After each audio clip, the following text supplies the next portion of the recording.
Set up the tables with Ruby and James Sterner. Ollie Hamlet, you'll hear his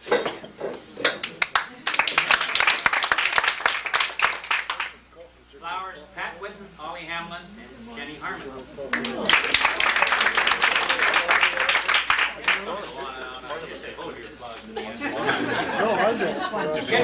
Doris Duncan. Bonnie Wakeman and Ellen. We have several distinguished guests, but two of them, Kay Moretti, president of the Pittsburgh Historical Society. And Lucille Bruno, secretary of the Pittsburgh Historical Society. The men's first. They're always first. You've got shorter ones.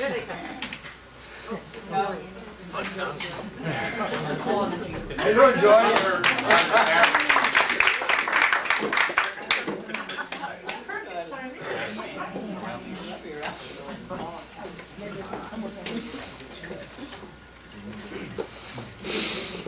I'm sure you all read in our latest newsletter. We have recently lost 4 very dear friends. Virginia Anderson. She did the flowers for us. Robert McNeil, a dear friend, a long time, not yet. And a school chum, I think, still waiting. Percy Whitten, has been around a long time, and a member. And Irma Somerton. She did our archives. I don't know how we're going to replace her. We will miss all of these people. We'll raise.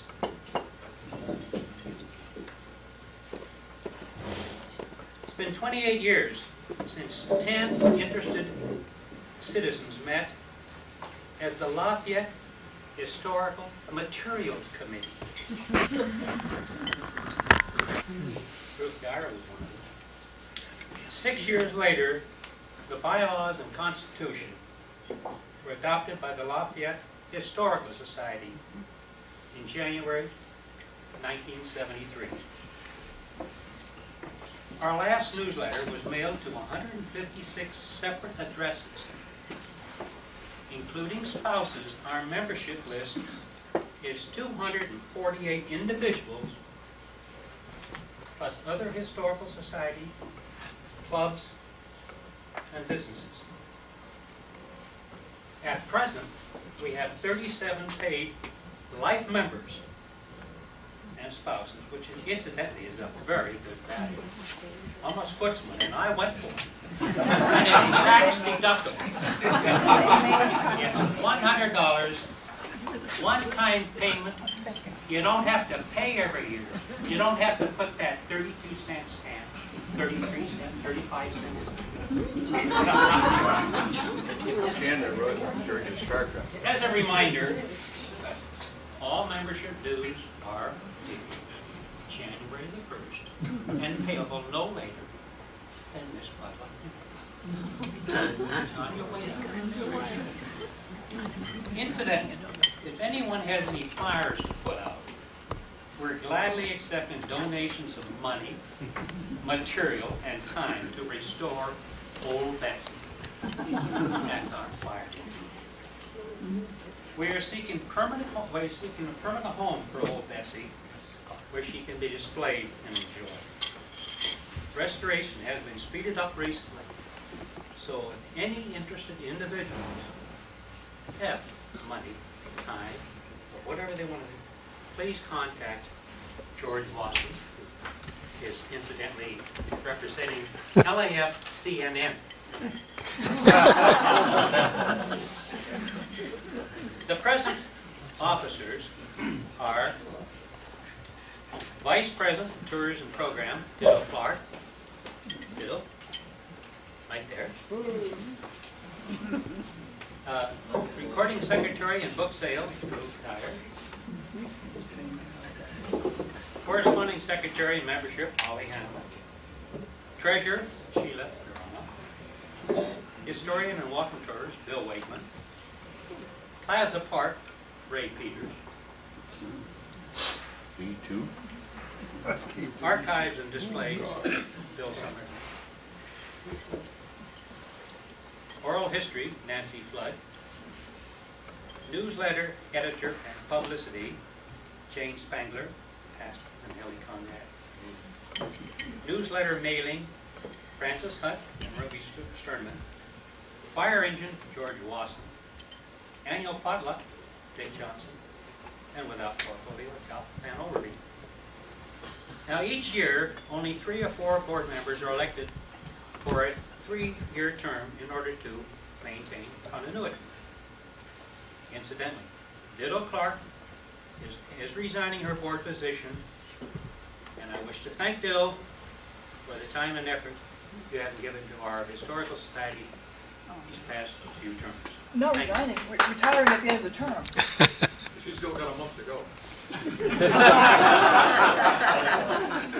Well, let's get going. The nominating committee this year is Oliver Hamlin, Bruce Dyer, and Bill Wakeman. Holly, would you please name the nominees that you have selected for this year? The envelope.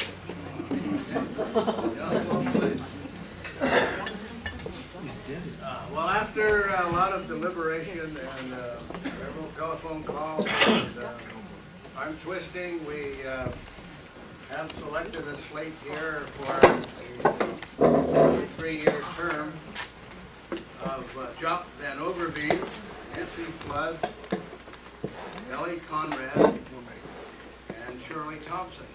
So this would be the 1/3 of the board members, approximately, that will serve for a 3-year term. So I put those names in the hopper here, and I hope that with good luck they'll be elected for a new term. Are there any nominations from the floor? Mr. President, I move that nomination cease and we accept the recommendations of the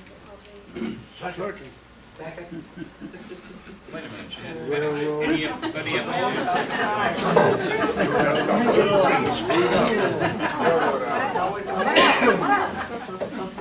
Say it again, Alice. Who was it? Don Good was interested in the railroad? Let's see how one runs. They won't let us put the tracks back on the trailers. I believe an explanation should be made in regards to Shirley Thompson. In the next to last newsletter, it was announced that Shirley and her husband Tom were moving to Lithuania. Tom had accepted a position with our government, and Shirley resigned the board. They were moving. They were leaving us. Well, our government changed their mind, and Shirley and Tom didn't move to Lithuania. That's why Shirley has been selected to serve on the board again. Because we agreed. Mr. President, whose government? Close enough. I beg your pardon? I thought I saw Shirley. We're not going to have a debate here again. I told you in the last board meeting that you were out of order. And we do not have a parliamentarian. We'll talk about that. I wish to thank Jane Spencer. Jane, will you please stand?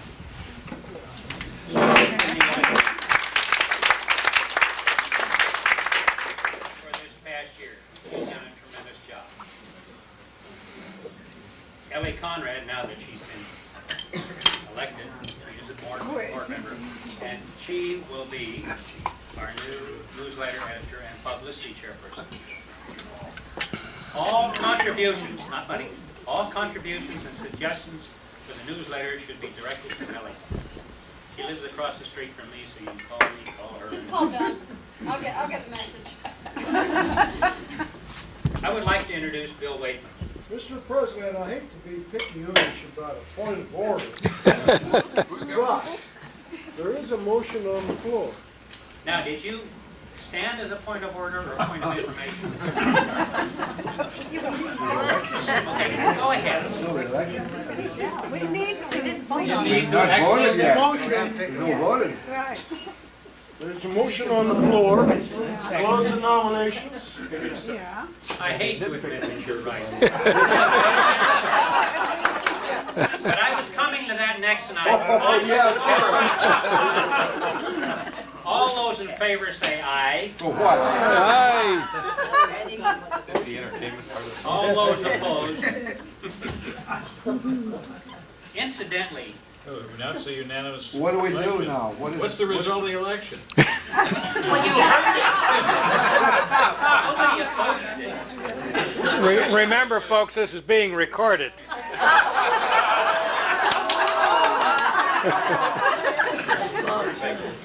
CNN, LAS. Incidentally, our speaker, who will be announced in just a minute by Bill Waitman, is, I understand, the first speaker that brought a hot dish.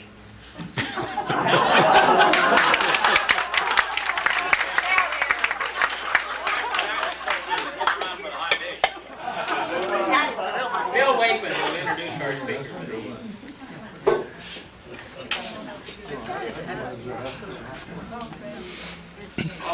Before I introduce her, I would like to introduce Vince Lombardi. You used to own the Pioneer Market across the street, right? And you haven't been here for years. Sarah. And his wife Sarah. Sarah? Where's Sarah. Sarah? Oh, there she is.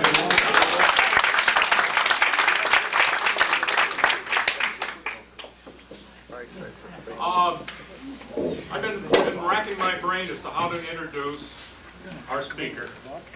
Her name is Rose Scudero, and she's going to tell us the story of the secret story.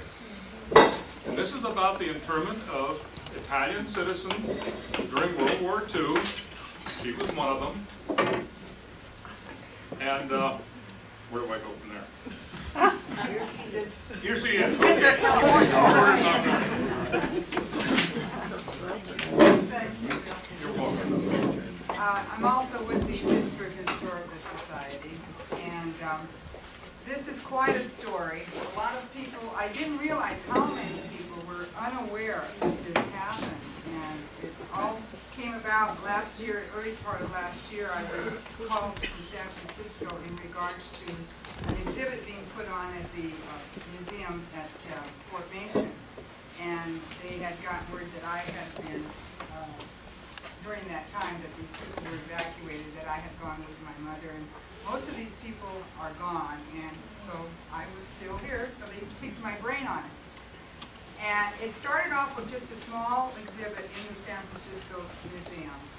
From there, I asked if I could have a little exhibit at our Historical Society, and they said sure, and then next thing you know, people were asking about it, and it started to go from town to town, and it has at this point been to Monterey, Oakland, San Pedro, and Sacramento. They held it in the rotunda of the Capitol, which quite a few people, like 5,000 people a day, were going through.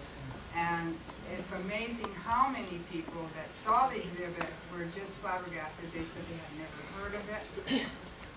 At that point, I was interviewed by CNN. They came to my home and asked me all questions, and they ran that internationally, and it's seen all over the world, which I didn't know until I started to hear from people. I received phone calls from New York.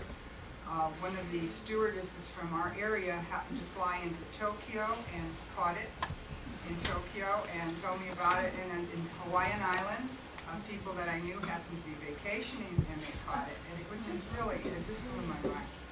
But getting back to the story, right now it's booked solid for the whole year of '95 in almost all the states. And it's on its way to Washington, D.C. Hopefully that it would be, get the attention of the president.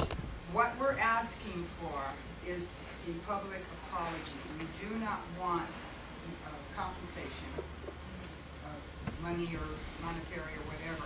We just want it to be known that this happened. We want it in the history books, even one sentence, so that the children know that this happened and hopefully that it won't happen again. A lot of our children don't believe that this happened. They'll talk to their parents about it.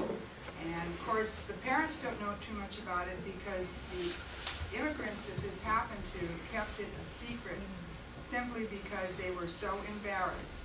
They felt that they were made to feel that they had done something wrong. And a lot of them to this day that are still living still don't understand why they did this. They had lived here, most of them 40, 50 years, had raised their families here, had businesses, and they couldn't understand what was going on. It was simply because they didn't have their citizenship papers. Most of them were women because they were raising their children and didn't take the time to go into San Francisco. My mother, for one, used to get car sick really bad, so she kept putting it off. She finally went. She had to make 2 trips before she got it, and then she was quite proud. She could recite the preamble and everything. But the time that this happened, they called it una storia segreta, which in Italian means a secret story. And a lot of my classmates weren't aware that this happened. In fact, there's one here, Joyce. She just heard about it, and I didn't broadcast it because I was only 13 at the time, actually 12 and a half, and I can remember giving away my collection of pins. We used to collect little kitty cats and things, and I had quite a collection. I gave it away to all my schoolmates because I thought I was going away forever.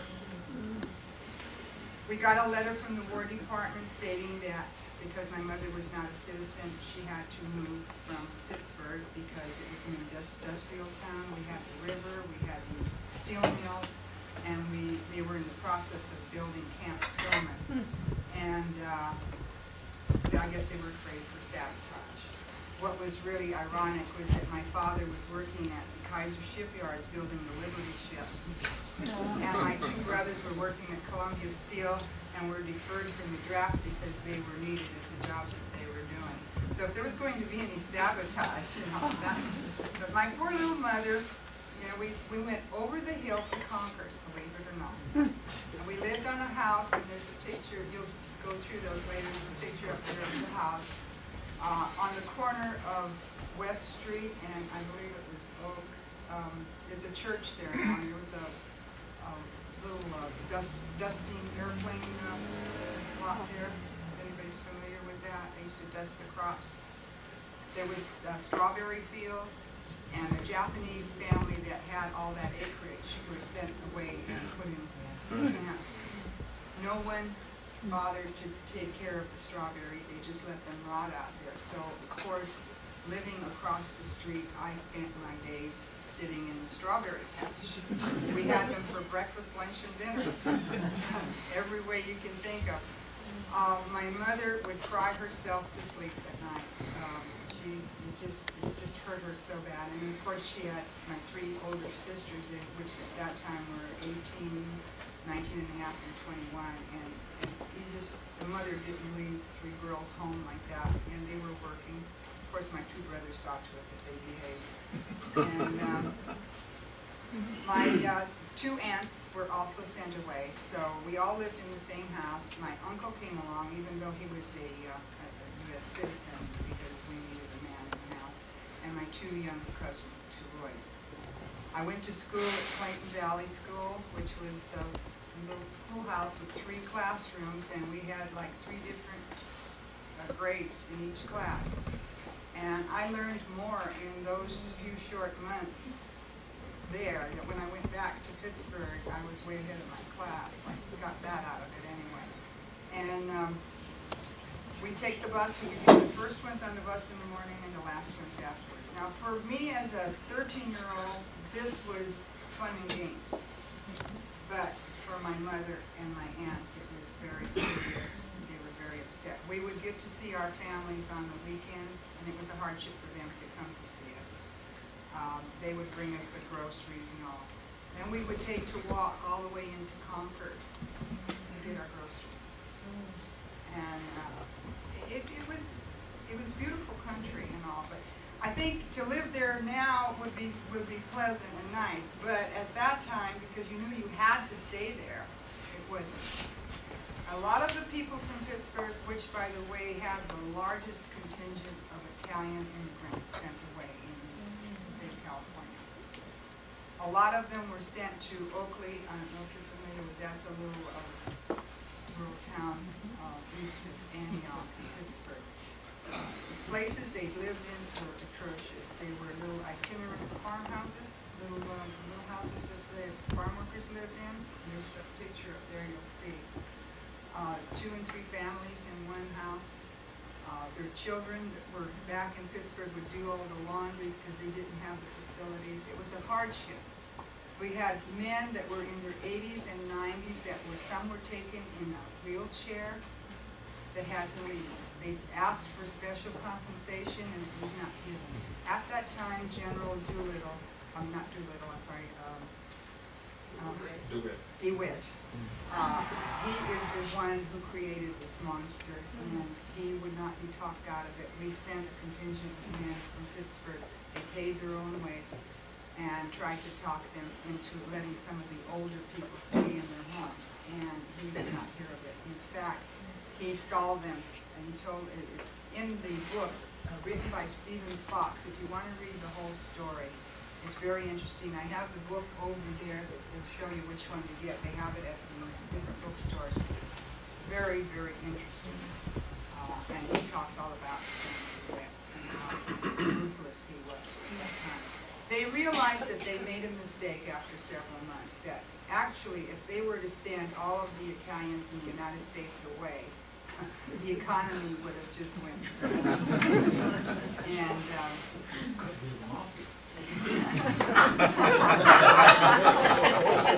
heard that, Bill.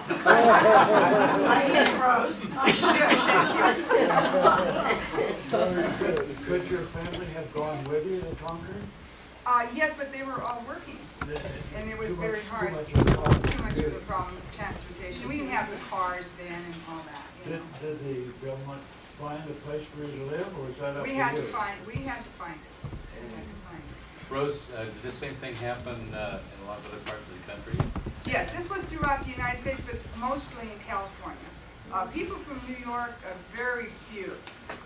That actually there wasn't anything over there. They were worried about bombing the West Coast. We were closer of that, and just so many things. I wish I could remember them all.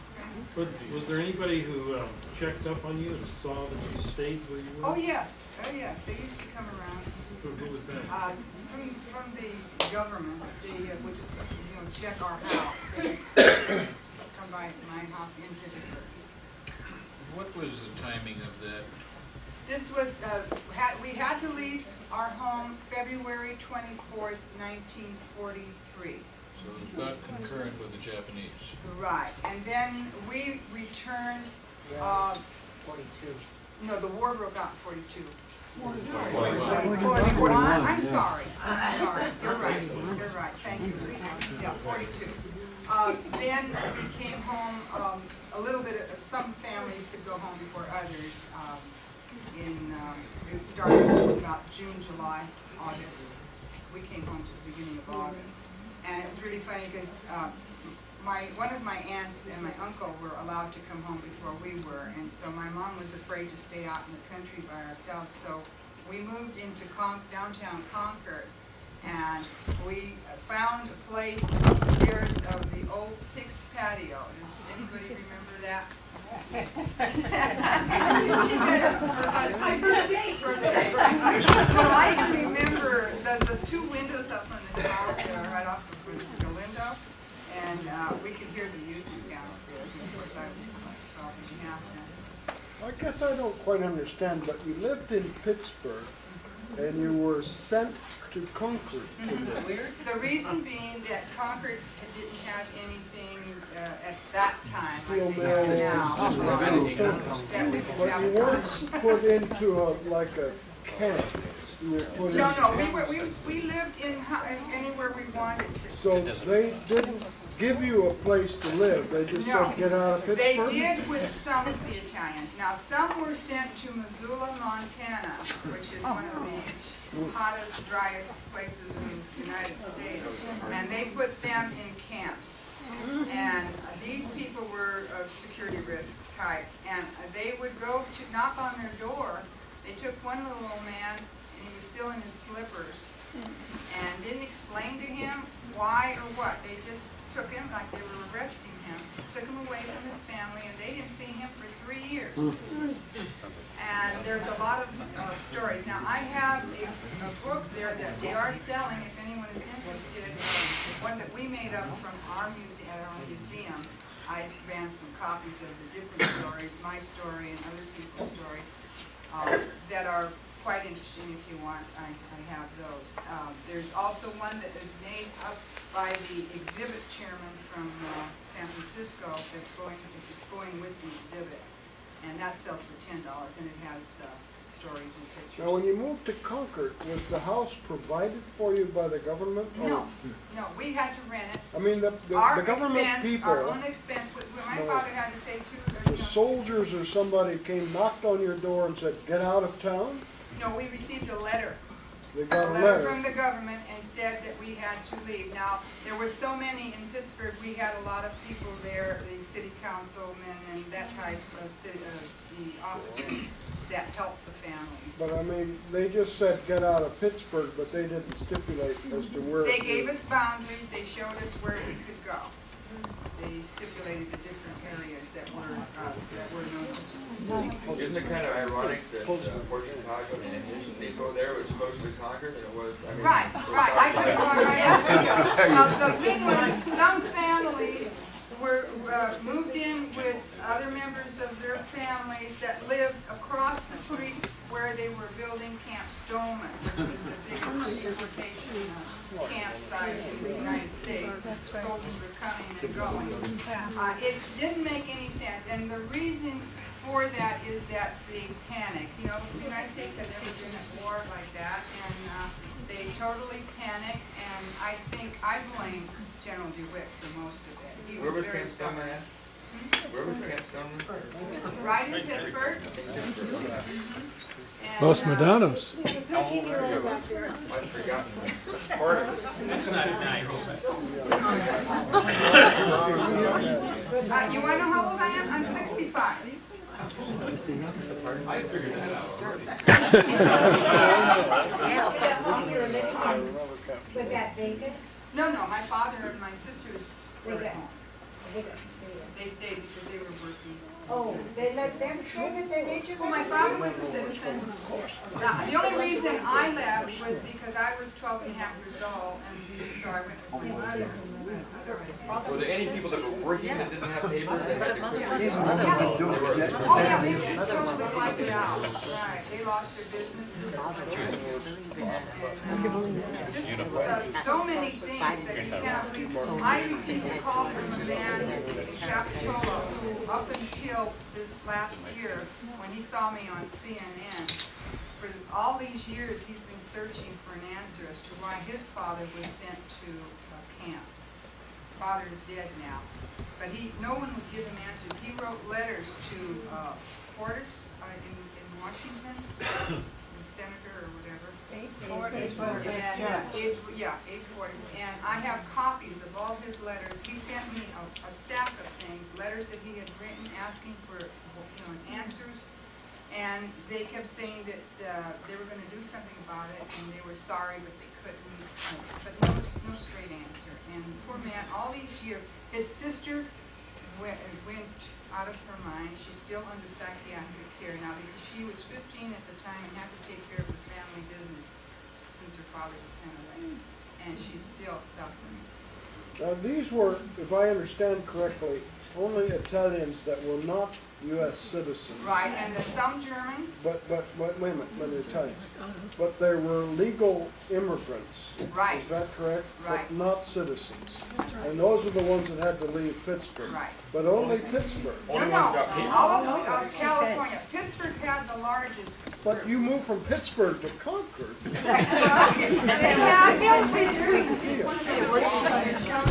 chose different places that you could go. Whoever figured it out, I don't know, I don't think you can measure because I could just walk over the hill. In fact, I was telling somebody here that I used to get mad at my two cousins because they were always getting into my toys or whatever, and I used to threaten to run away. And I told my mother, I'm going over the hill, I'm going home, and I start walking over the hill, which is right there on West Street, and my mother would be screaming at me, and I'd be waving goodbye. And as soon as I got to the top of the hill, and I'd chicken out, and I'd come back, but it really wasn't that far. Ray, it was one of those that didn't have papers. They just didn't have the papers. You were a citizen. I was a citizen, yes. I could come and go. Now, the best part of it was that when we moved to Concord itself, fixed patio, after several months, my mom, they didn't have TV and radios and stuff. And they took our radios away, cameras, they confiscated everything. And so my mom would put me on the Greyhound bus there in downtown Concord. In those days, young girls would travel like that, nobody bothered to. Send me to Pittsburgh to find out what was going on and if there was any news that us needing to go back home. And I can remember them saying that the news was coming in, and within a week or so we would be able to come back home.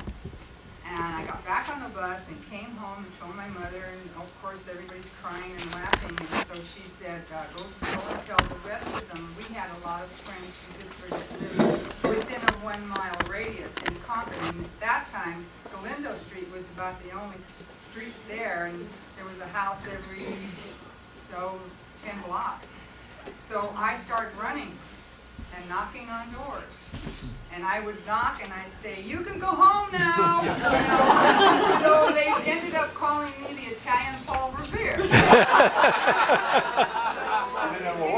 Quite interesting, believe me. But I had completely forgotten all of this until I was called to give them some ideas on what had happened. They were trying to put this exhibit together. And from that, I got hooked, and I've been trying to carry this through, and right now it's in Philadelphia.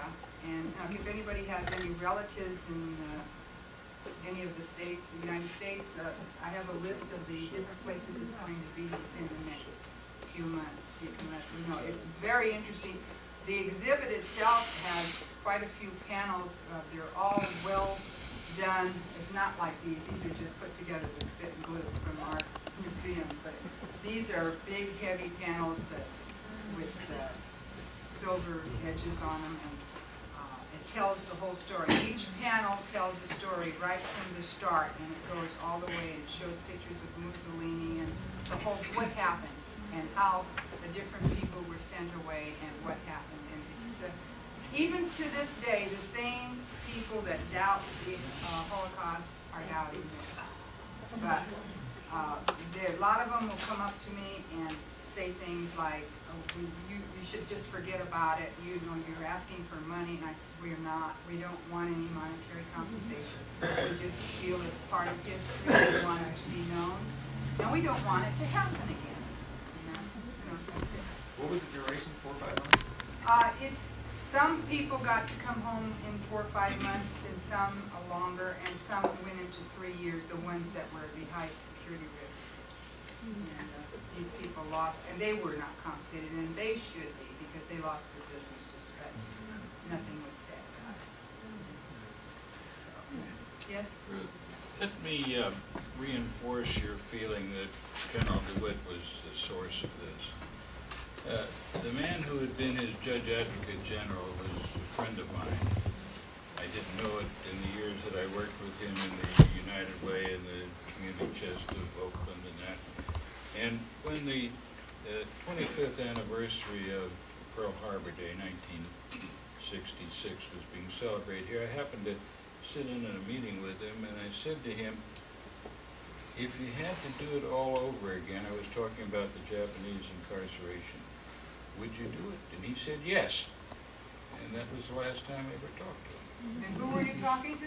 I don't want to give his name. He was the Judge Advocate General of the 6th Army. He would do the same thing over He again. was a legal advisor to General DeWitt. Well, see, where I have my information is in this book. It's a hardback book that you can get at the bookstore. It's by Stephen Fox, and this man is not Italian. He was doing a paper at college on some thesis and ran across this information, and he was just appalled, and so he started to look into it and decided to interview people, and that's how he wrote this book, and he has all this information on General DeWitt. Now, I know for a fact that Mr. Aiello, whose picture is up on the top on that first panel, he was in Pittsburgh, used his own money to go into Washington to talk to him in regards to the old timers that were sickly and that, there was no reason to move them. And that one of the aides, they were overheard that he told them to use a few cuss words and to stall them. He said he didn't have time to talk to them because he wasn't about to budge on anything, And so it's things like that that's where I get my little feeling on this man. There was just no reasoning behind it. Rose, Yes. he mentioned, he asked the question, would you do it again in regards to the Japanese? Oh, for the... That is a different story. That's a different story. No, it really wasn't. They falsified, they falsified stories of espionage that were never proven. There was never a Japanese American citizen that was arrested, convicted, accused of any charge against the Those United people States. went through pure hell, and I agree that it shouldn't have happened that way. Even with that evidence 25 years later, this legal advisor to General DeWitt said they would do They this. say he was a very, very mean man. Can I say something? Yes. You said Stephen Fox was appalled at the story. I'm a product of Pittsburgh. I'm Italian. I did not know that this was going on. This is, The reason for that... I know, this is very strange to me. Nobody, when I hear about it now, but this is mind-boggling to me. This is happening to us. Right. I think you had to be See, they're involved very, with very someone proud who went. people. I know. Our grandparents went, Well, I know. we wouldn't have known it either. No, I they did, didn't just even when I want the heard this, I children was to so know. appalled. I said, I can't believe that happened. Because they were led to believe that they had done something wrong. And a lot of those people didn't read or write at that time. And so they didn't understand what was happening, and they felt they're making us go away, we must have done something wrong. That was their mentality. And they believed that. So they didn't discuss it with their families because I know, they but were I wish we ashamed. had known. I mean, we didn't know that. You didn't know that. Well, Rose, That's what I mean. Your mother wasn't there. Not only your mother went. was there, I know. but my father must have been there somewhere in Right. That's Pittsburgh. why you didn't Right. know. And this is the first time I ever heard about this. We never discussed it. He was 76 years old when he died. That's right. 1984, and he never mentioned it to me. Not a word.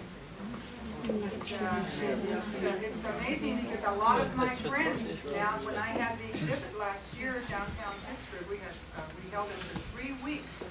We had a lot of people coming through, people I went to school with who, like you say, it was mind-boggling. They didn't know anything about it. Joyce went to school. I said, I didn't know. She said, I can't believe it. I was just entered junior high school.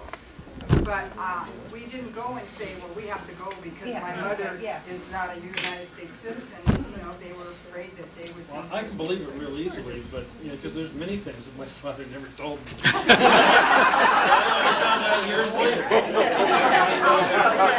They were, you know, well, some of them I found out from you. I mean, you know, they were a very tight-knit group. Yeah, I find this very interesting. My question is, you may have mentioned already, and I may have just passed it by, what other areas in the local community here, and I consider Pittsburgh local, did this also affect? Did it affect other areas where It affected all of California, and again, I say that the largest contingent came out of Pittsburgh. That makes sense. Quite a few How towns. many approximately? Oh, geez, I'm not sure. I don't know, I'm asking you. Did anybody from Antioch have to leave? There was a few. Just No, I'm wondering why, before- because our grandparents went to Antioch. They went to Oakley and So, Antioch. they were So they evacuated actually, from Antioch. they were living within Well, the they were- area that they they were could in a stay, private home. you know. But there was Dow Chemical, Yeah. you know, I mean, it didn't, none of this made any sense. They just, logic in what they do. yeah. I knew what happened. Oh, this is the main thing I left out, I'm sorry. Most of these people that were sent away had their children in the service. Some of them had lost their children in the service. One lady, Miss Cucciolato, who you'll see up there, had 3 boys in the service.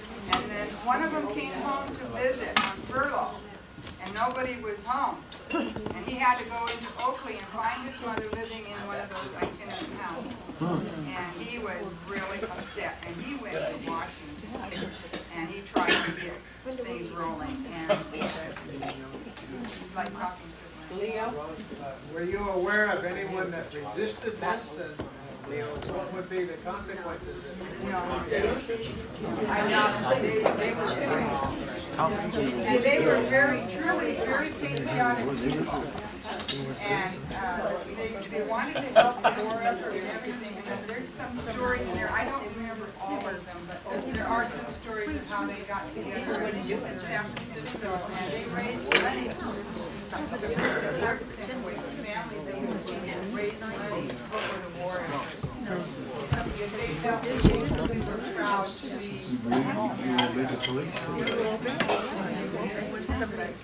And they understood that they had to do what they had to do.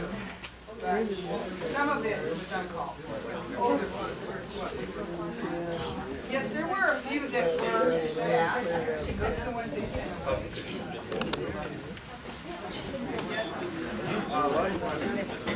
I don't want to diminish any of this at all, because it was, you know, obviously a terrible thing. But my mother was German. My father and mother were married in England in 1934, and they came to this country in 1936. And my only cousin, my only other namesake beside myself, was killed in B-17 over Germany in the 13th mission in Berlin in 1944. And so I obviously had, you know, was kind of torn between my mother being German and my cousin being killed. And I have his flag at home right now. But and in the last couple of days, we've been hearing about 23 million Russians being killed. The celebration has been going on the last couple of days, victory year from us, and what was it, 2 or 3 million Americans killed in World War II? I mean, there was an awful lot of panic going on at that stage in our history, and there were an awful lot of mistakes made. But it was a time in history. But the only thing I really want to say is that our country, I mean, well, one thing I want to say first, we're really upset about 20 years later, we're trying to establish, you know, people are upset about establishing relations with Vietnam. Well, 6 years after World War II, we were buddies with Japan, we were buddies with Germany. We were pouring money into Japan, we were pouring money into Germany, we were rebuilding their countries and all this stuff. And 20 years later, we can't even, you know, there were 3 million people killed in World War II. There were only 500,000 or 50,000 killed in Vietnam. Okay, all I want to say is that and I want to, you know, as I said, I don't mean to diminish this, it was a terrible thing that happened. I don't want anybody to forget that our country is based on forgiveness. And that's what It's we're never been asking forgotten, for. but it's based on forgiveness. And I think that's, See, we're just asking for an apology. That's all we want. We There's no just want rule. the president or whoever just to say to us, we're sorry that this happened. Put it in writing. Put it in the history book, one sentence. Because the kids are coming up and saying to their folks, oh, that didn't happen, you're just saying that. Right. You know, how do you, so that's what it's all about. So, just, that's what it's all about. Anyway, you feel free to go through all those things and, questions? Yes, I have a question. Yes. You mentioned the people who were highly suspect. How did they determine this? Did they belong to the local Italian American group or something? The man of San Francisco who was the president or the head of the Italian newspaper, who had been very well known in San Francisco for many, many years, who had donated a lot of money just because he was with the newspaper. Off he went. He lost everything. That's all. The full stories are all in this book. We can learn about this by looking back and learning a little bit of history. I might also mention that about 10 years ago, our own Congress was holding hearings on preventive detention. And that is something we keep in mind. We're not talking only about attitudes here in the 1940s, we're talking in the 60s and 70s too. Way back. Something nice. There, the definition of who is somebody disability, and that's behind that. See, I just learned a lot of this from reading the book. At that time, I was too young to comprehend what it was all about. All I thought was, my mother was a citizen and we had to move, and that was it. And then I taught her all she had to know in order to get her citizenship papers, and that way I learned quite young, the preamble and all that. She would iron, and she would be singing God Bless America, even though they did this to her. She loved her country here. And she loved Kate Smith, and she would sing that song. And she would recite the preamble. She didn't know what she was saying in English. She had an idea. I explained it to her, but it got kind of funny, She'd go around the house and, she would recite it. It was really something. And there's a lot of happy things to it too. It wasn't all. A lot of families, it was very tragic, especially the ones that lost their sons in the war and they were sent away beside. Rose,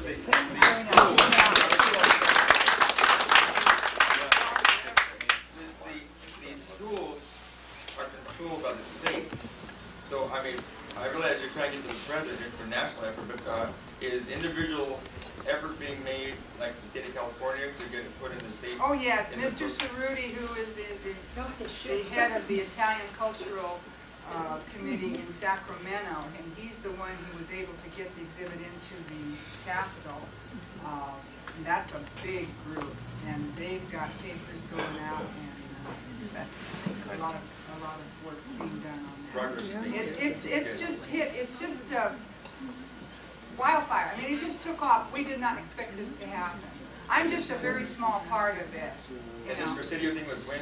Started when? That was last year. 1994. 1994. It was at Fort Mason, and it was in Los Angeles at the library, the main library in Los Angeles. They just finished up there, and it just now went into Philadelphia.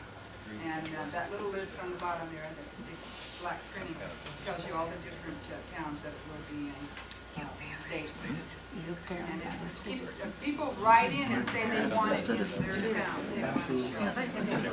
New York, I got a letter and a phone call from this, in Chappaqua, New York, which has this big Italian club and historical society.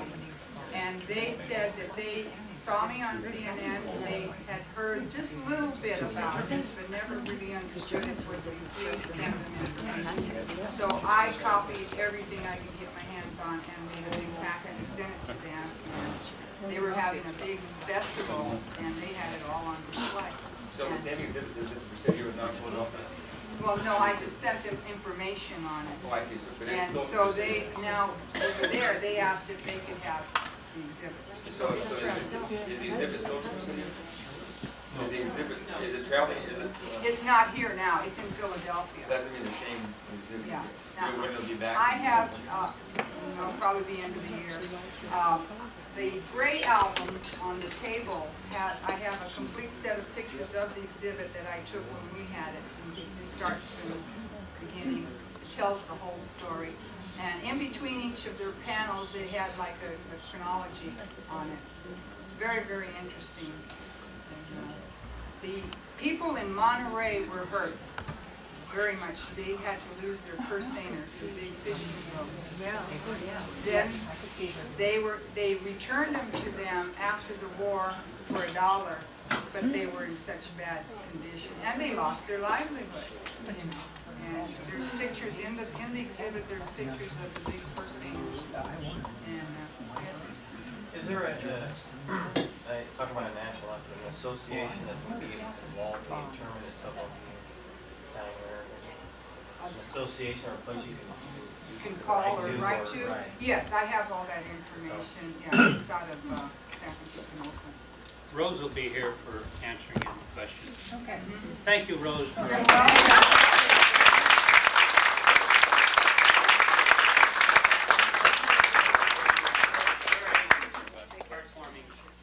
the secret story.